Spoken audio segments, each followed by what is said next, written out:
औद्योगिक क्षेत्रों में जो अवस्थापना संबंधी असुविधाएं उद्यमियों को हो रही हैं, जैसे सड़कों का ले लीजिए, जल निकासी का ले लीजिए, विद्युत व्यवस्था को ले लीजिए, पार्कों को ले लीजिए, तो इन सब व्यवस्थाओं को ठीक कराने के लिए और जितने भी फोरम बने हुए हैं, जिन फोरमों पर हम अपनी बात को रख सकते हैं, जिले स्तर से लेके मंडल स्तर से, क्योंकि रख रखाव का जिम्मा जो नगर पालिका, नगर पंचायत या नगर निगमों को दिया गया था, उनको अब पुनः कैबिनेट की बैठक में इस प्रस्ताव को पुनः वापस ले लिया गया और उन क्षेत्रों के रख रखाव की जिम्मेदारी अब पुनः यूपीसीडा को दे दी गई। आप देख रहे हैं SMP न्यूज़ 24 और मैं हूं शैलेंद्र बड़े त्रिपाठी।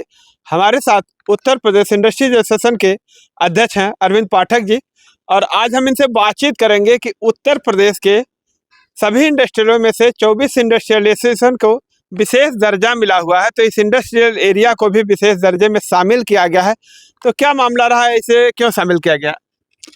देखिए, उत्तर प्रदेश इंडस्ट्रीज एसोसिएशन विगत 3-4 वर्षों से और जनपद से लेके प्रदेश स्तर के जितने भी फोरम हैं, उन फोरम पर इस बात को लोगों को संज्ञानित कराते चला आ रहा है कि औद्योगिक क्षेत्रों में जो अवस्थापना संबंधी असुविधाएं उद्यमियों को हो रही हैं, जैसे सड़कों का ले लीजिए, जल निकासी का ले लीजिए, विद्युत व्यवस्था को ले लीजिए, पार्कों को ले लीजिए, तो इन सब व्यवस्थाओं को ठीक कराने के लिए और जितने भी फोरम बने हुए हैं, जिन फोरमों पर हम अपनी बात को रख सकते हैं, जिले स्तर से लेके मंडल स्तर से लेके प्रदेश स्तर तक, इन बातों को रखा गया था और यूपीसीडा को यह शासन से निर्देश भी हुआ था कि जो इन्वेस्टर समिट्स हो रहे हैं, उन समिट्स में उद्यमियों के रुझान औद्योगिक क्षेत्रों की तरफ काफ़ी बढ़े हैं, तो उसको लेकर के औद्योगिक क्षेत्रों की अवस्थापना संबंधी असुविधाओं को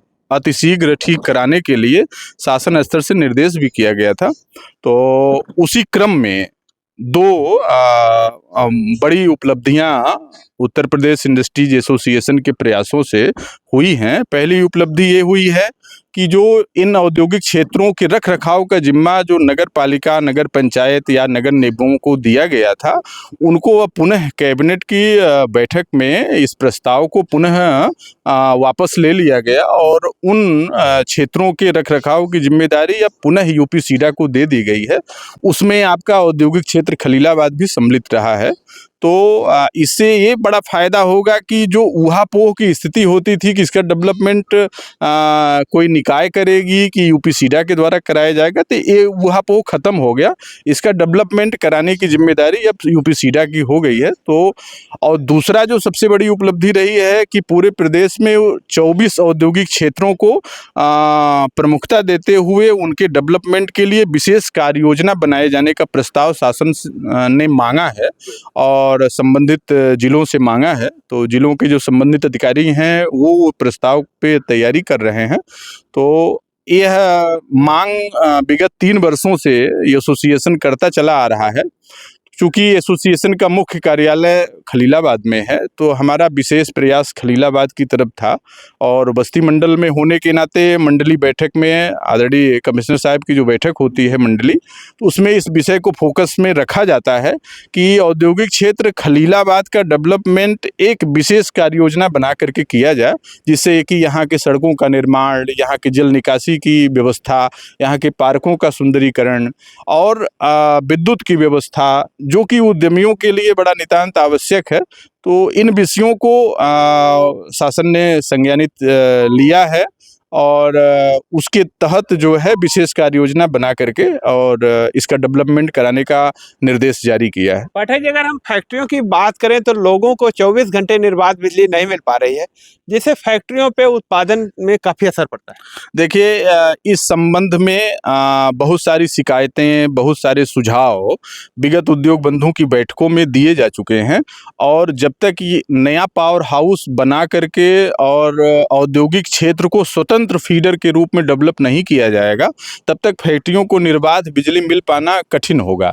इस नाते कि ये जो फीडर बना हुआ है, ये फीडर बरसों पुराना बना हुआ है और इस फीडर से ग्रामीण मतलब इस विद्युत उपकेंद्र जो बना हुआ है, इससे तमाम ग्रामीण फीडर भी जुड़े हुए हैं, जिसके नाते ट्रिपिंग की समस्या बराबर बनी रहती है।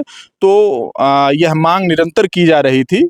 अब की बार जो उद्योग बंधु की बैठक अभी जस्ट 2-3 दिन पहले मंडलीय उद्योग बंधु की बैठक संपन्न हुई है, उसमें माननीय कमिश्नर साहब ने डीएम साहब से कहा है कि जल्द से जल्द यहाँ पे नया विद्युत उपकेंद्र बनाने के लिए ज़मीन की व्यवस्था कराने की बात कही है और डीएम साहब ने दीपावली तक इसको कराने की बात भी कही है। तो हमको लग रहा है कि जिलाधिकारी महोदय इस दिशा में काफ़ी सक्रिय भी हैं और उनका जो अप्रोच है और डेवलपमेंट को लेकर के काफ़ी सराहनीय भी रहा है। तो हमको ये उम्मीद है कि जिलाधिकारी महोदय के प्रयास से ज़मीन की व्यवस्था हो जाएगी। टेंडर ऑलरेडी हो चुका है विद्युत उपकेंद्र बनाने का, तो टेंडर हो गया है, पैसा अवमुक्त हो गया है। एजेंसी जमीन की आवश्यकता है, जमीन की केवल आवश्यकता है। वो जमीन कहीं बना रहे थे, वहाँ कुछ विवाद जैसी कुछ स्थिति आ गई थी, इस नाते पुनः दूसरे जमीन की व्यवस्था के लिए मंडलायुक्त महोदय ने कहा है और मुझको लग रहा है, उम्मीद है कि अतिशीघ्र वो जमीन की व्यवस्था भी हो जाएगी और नया सब स्टेशन बन जाएगा। ये डेवलप और इसके साफ सफाई और जो नभी आपने बताया नालियाँ और पथ प्रकाश की व्यवस्थाओं पे ध्यान दिया जाए, तो अगर हम गत 15 वर्षों पीछे जाते हैं तो यूपी सीडा यहाँ पे काफ़ी पीछे था। लोगों से फैक्ट्रियों से कर तो वसूली करता है लेकिन सुविधा नहीं देता है। तो क्या लगता है कि पुनः नगर पालिका में एक बार इसे शामिल किया गया था और पुनः यूपी सीडा को दे दिया गया, तो यूपी सीडा क्या विकसित कर पाएगा? जिम्मेदारी चूंकि यूपी सीडा की ही है विकसित करने की, डेवलपमेंट करने की, चूंकि इसका जो औद्योगिक क्षेत्रों का जो निर्माण हुआ है उसकी जो कार्यदायी संस्था है यूपी सीडा ही है, तो यूपी सीडा की जिम्मेदारी है। अब शासन ने निर्देशित किया है तो यूपी सीडा को करना ही पड़ेगा, करेगी। अगर जैसा आप लोग बता रहे हैं और आप लोग चाहते हैं कि विकसित हो, नहीं होता तो इसको लेके क्या कदम उठाएंगे? इसको लेकर के पुनः हम उच्च स्तर पे जो भी फोरम बने हुए हैं उन फोरमों पर जाएंगे, अपनी बात को रखेंगे और कहेंगे कि शासन के निर्देश की अवहेलना कर रही है।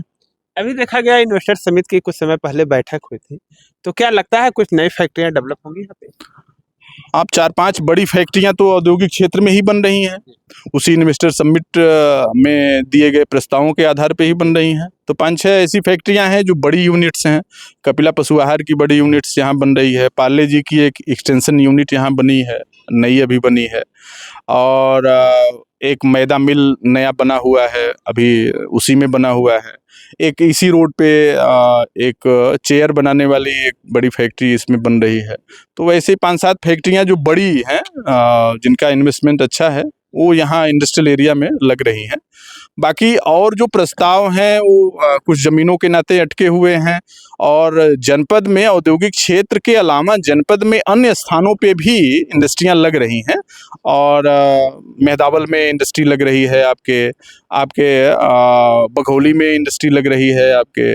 तो ये देखा जाएगा तो जनपद स्तर पे लगभग 5,000 करोड़ रुपए के इन्वेस्टमेंट का जो प्रस्ताव आया था उसमें 2-2,500 करोड़ रुपए के इन्वेस्टमेंट ऑलरेडी धरातल पे उतर चुके हैं। देखिए, अभी पाठक जी ने बताया है कि अब इंडस्ट्रियल एरिया को नगर पालिका से मुक्त कर दिया गया है, यूपी सीडा यहाँ पे विकास करेगी।